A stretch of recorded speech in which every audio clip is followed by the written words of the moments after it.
Kumusta mga katrals ngayong araw mo?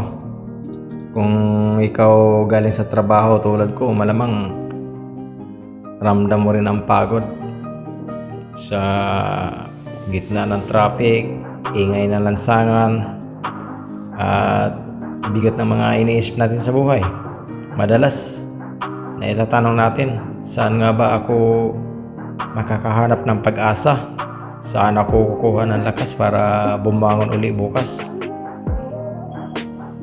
Alam mo, habang pumapadyak ako, naalala ko ang sinasabi sa awit 119 verse 105. Sabi doon, ang salita mo ay lampara sa akin paa at liwanag sa akin landas. Bagay na bagay sa mga nagbibisikleta, di ba? Ang Biblia parang ilaw sa gabi. Inilawan nito ang mismong harap natin para hindi tayo matumba sa mga hamon ngayon. At ipinapakita rin nito ang magandang landas sa hinaharap. Kapag pagod tayo o may mabigat na problema, ang unang reaksyon natin minsan ay mapag-isa. Pero paalala ng Biblia, huwag nating ilayo ang sarili natin sa pamilya at mga kaibigan na pwedeng umalalay sa atin. At higit sa lahat, sabi sa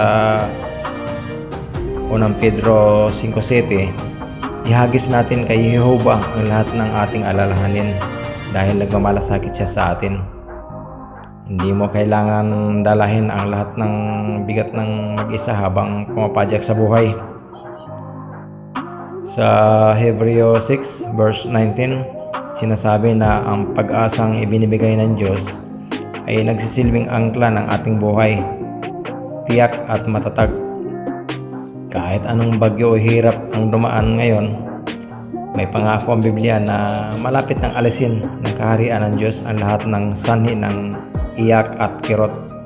Wala nang sakit, wala nang gutom, at wala nang kamatayan.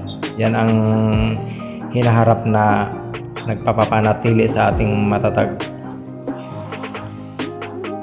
Sana habang kasabay mo ako pumapadyak o mabiyahe ngayon, gumaan kahit paunti-unti ang pakiramdam mo.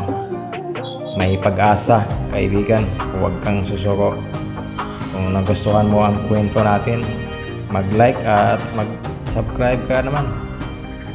Ingat sa biyahe mo at magkita tayo sa susunod na padyak.